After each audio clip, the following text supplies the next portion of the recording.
everyone, I can't wait to share this heart stretch with you. We're going to open our chest. I love this one for myself because it helps me process anxiety.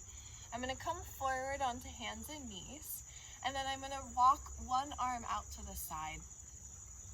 The trick to this is to engage your chest before you do the stretch. So I'm really thinking of the pinky side of my hand. This is where the heart channel runs, up the pinky side and up into the chest.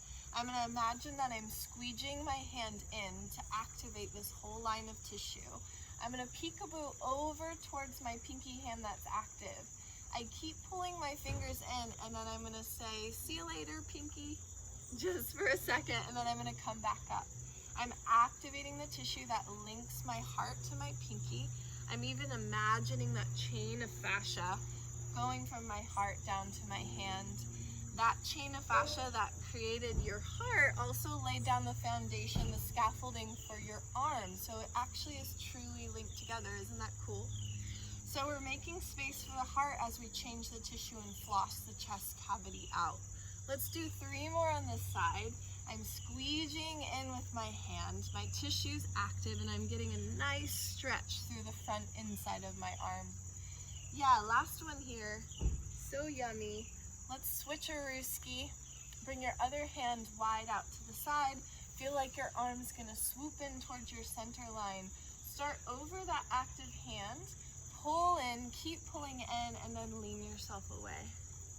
So great. A couple more here. Squeeze in, keep squeezing in.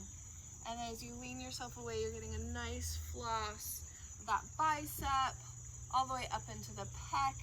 Deep into the chest cavity, I like to imagine the center of my heart, feeling that pinpoint there, and then it radiating out down my arm and out of my body. So fabulous. Let's do 3 more on this side. Dig into that resistance. Make sure it feels safe for your shoulders, so only going down as far as feels appropriate for you, right? Always making the stretches work for your body. Last one here. So nice, great. Let's come together with both arms, squeeze in just to finish it off. We'll come into symmetry, letting your elbows point up to the sky, dip your chest down, leave your pelvis up so that you can really squeeze with your fingertips in towards your center line. Imagine a nice big bolstering breath wrapping around your heart, creating suspension. So nice, good. What a great way to open our chest. I hope you like that one, and we'll chat soon.